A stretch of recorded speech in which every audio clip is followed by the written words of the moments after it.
Hi viewers, welcome to our channel. ప్రస్తుతం మనతో పాటు ఇమ్మంది రామారావు గారు సీనియర్ జర్నలిస్ట్ ఉన్నారు. వారితో ఒకసారి మాట్లాడదాం. సార్ నమస్కారం. సార్ నమస్కారం. సార్ షర్మిల గారు ఇప్పుడు కాంగ్రెస్ పార్టీ ఏపీ చీఫ్గా ఉన్నారు కదా.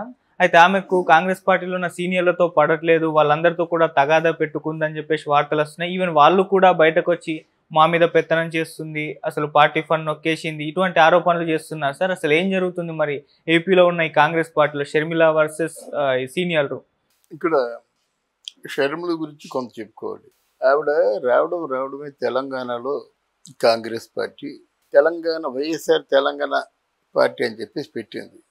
ఒక పార్టీని స్థాపించి పెట్టించిన తర్వాత చాలా అగ్రెసివ్గా పోయింది. అయినప్పుడు కూడా అక్కడ తెలంగాణ ప్రజలు ఏంటంటే పక్కా తెలంగాణ వాదులు. వాళ్ళు ఏం చేశారంటే, తెలంగాణ కోసం నువ్వు మాట్లాడావా, పోట్లాడావా, నీకేమి అధికారం ఉంది పో అని చెప్పారు. అక్కడ కూడా అగ్రెసివ్గా కేసీఆర్ మీద వాళ్ళ మీద తిరగబడింది.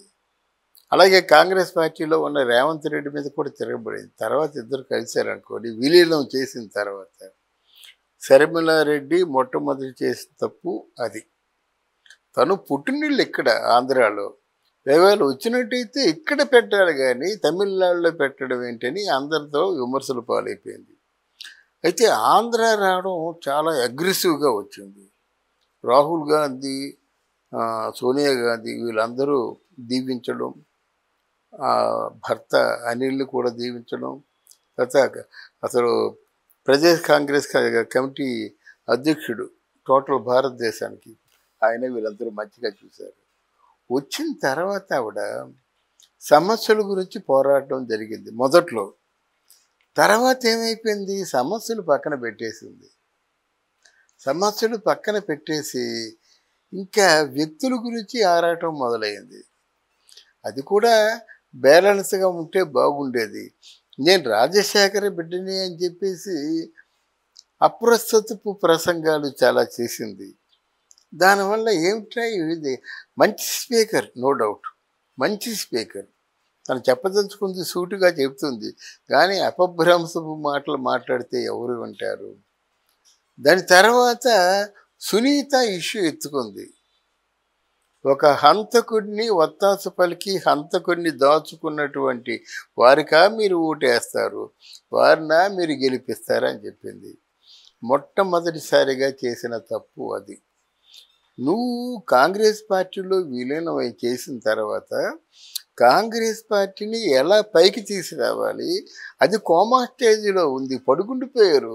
కాంగ్రెస్ నాయకులు అందరూ ఇప్పుడు 60-70 పడిన వాళ్ళే, కొత్తగా లీడర్స్ పుట్టుకు రాలేదు. ఎందుకంటే 10 సంవత్సరాలు బట్టి కాంగ్రెస్ పార్టీ ఉనికి లేదు కదా. ఎక్కడి నుంచి ఈ కేడర్ వస్తుంది? ముందు కేడర్ని నిలబెట్టుకునే ప్రయత్నం, తర్వాత కనీసం కాంగ్రెస్ పార్టీ నుంచి ఒక్కరినైనా కనీసం నువ్వేనా గెలిచే ఏర్పాటు చేసుకోవాలి ఎక్కడో ఒక్కడ. అప్పుడు కాంగ్రెస్ పార్టీలో విలీనం చేసినందుకు నీకు ఒక క్రెడిట్ ఉండేది. తర్వాత నీ మీద నిజం కావచ్చు, అబద్ధం కావచ్చు, పార్టీ ఫండ్ కొంత ఇస్తుంది కాంగ్రెస్ పార్టీ, ఆ ఫండ్ మీద సర్వాధికారాలు నీకే. అలాగే కాంగ్రెస్ వాదులు ఉంటారు కొంతమంది, ఇప్పటికీ ఉన్నారు. ఎప్పటికీ కాంగ్రెస్ పార్టీకి 30% ఓటు బ్యాంక్ ఉంది పల్లెటూళ్ళల్లో. చచ్చిపోయినా కాంగ్రెస్ పార్టీ జెండా కప్పుకొని చచ్చిపోయే వాళ్ళు చాలామంది ఉన్నారు. ఇవన్నీ ఉంటుండగా నువ్వు పులివెందుల్లో కూర్చొని ఇంకా మీ వ్యక్తిగత దూషణ వైఎస్ రాజశేఖర రెడ్డి గారి పేరుతో మాత్రం నన్ను చాలా బాధించింది. ఆయన మాట్లాడడం అంటే జగన్మోహన్ రెడ్డి, ఈవిడ మాట్లాడడం ఎంతవరకు దిగజారిపోయారంటే, నన్ను జుత్తు పట్టుకొని తిన్నగా వెళ్ళి గోడకేసి కొట్టాడని ఈవిడ చెప్తుంది. ఆడే అసలు క్యారెక్టర్ లేని అమ్మాయి అని ఇంకా బూతు మాటలు మాట్లాడకూడదు ఆయన చెప్తాడు. ఇదా అన్న చెల్లెళ్ళు మాట్లాడుకోవాల్సింది? అప్పటికి కొంచెం కోపం వచ్చినా సరే ఇంత పొరికి వాళ్ళలాగా స్లమ్ క్లియరెన్స్ ఏరియాలో ఉన్న వాళ్ళలాగా మాట్లాడుకున్నారంటే మీ కుటుంబం పరువు మీరే తీసుకున్నారు కదా. ఇద్దరి మధ్యని ఎవరికి సపోర్ట్ చేయలేక పాపం విజయం వెళ్ళిపోయింది. అంతిమంగా ఏం చేశారు మీరు? ఆయన ఓటు ఎగుద్దని చెప్పారు. ఇప్పుడు నిందపడుతున్నారు కదా. ఏమంటారు, ఈ ఆడవాళ్ళ తాలూకు ఘోష మమ్మల్ని తినేసింది, నాశనం అయిపోయి ఉంటారు అన్నమాట. ఆయన పడవలసి వచ్చింది కదా. విజయమ్మకైనా బుద్ధి ఉండాలి కదా. షర్మిలకి ఓటు వేయమన్నప్పుడు నీ వంశం అయిపోతుంది, నీ కొడుకు ఆలోచించావా? మళ్ళీ కలుసుకున్నావు అంటే వీళ్ళందరూ సిస్టమేటిక్గా జరగలేదు. వాళ్ళ బుర్రకి ఏమి తోచినట్టయితే అదే మాట్లాడారన్నమాట. అందువల్ల కాంగ్రెస్లో చాలామందికి ముందు అలాంటి వాళ్ళు లెజెండరీ పీపుల్ ఎవరు, కేవీపీ రామచంద్రరావు, వైఎస్ఆర్కి ఆత్మ లాంటి వాడు, రఘువీరారెడ్డి, తులసిరెడ్డి, ఇట్లాంటి వాళ్ళందరూ పక్కన ఉండేవారు అన్నమాట. మళ్ళీ కాంగ్రెస్కి ఏదైనా పాత వైభవానికి ప్రాణం పోస్తుందేమనుకున్నట్టయితే అది వదిలేసి మీ ఎంత ఉంటే కాంగ్రెస్లో ఉన్న వాళ్ళందరికీ చికాకు కలిగింది.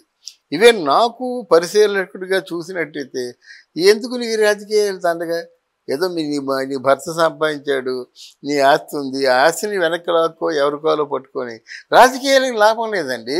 రాజకీయాలు గుంభనంగా ఉండాలి. రాజకీయాల్లో వ్యక్తిగతంగా ఎవరు విమర్శించకూడదు. రాజకీయాల్లో ప్రజల సమస్యలు మాట్లాడుకోవాలి, కానీ నీ సమస్య నా సమస్య ప్రజలకి ఎందుకండి? అంతే కదా. నువ్వు ఇలా చేసావని నేనని, మీరు ఇలా చేశారని మీరంటే ఎలాగవుతుంది? అది ప్రజలకి ఎందుకండి? అది ముందు అసెంబ్లీలో మాట్లాడకూడనివే ఈ వ్యక్తిగతంగా మీరెవరైతే నాకెందుకు? అర్థమైందా? మనకు కావాల్సిన ప్రతినిధులుగా వాళ్ళు ఓట్లేసి గెలిపించారు. ఈరోజు రోడ్లు లేవు, రోడ్లు బాగు చేయండి. నీరు లేదు, నీరు బాగు చేయండి. పోలవరం పూర్తి కాలేదు, అది బాగు చేయండి. విత్తనాలు దొరకటం లేదు, అవి బాగు చేయండి. స్కూళ్ళు పనిచేయటం లేదు, ఆ స్కూళ్ళు బాగు చేయండి. ఎన్ని సమస్యలు ఉన్నాయి, వాటి కోసం మాట్లాడండి, వాటికి ఒక పరిష్కారాన్ని తీసుకురండి.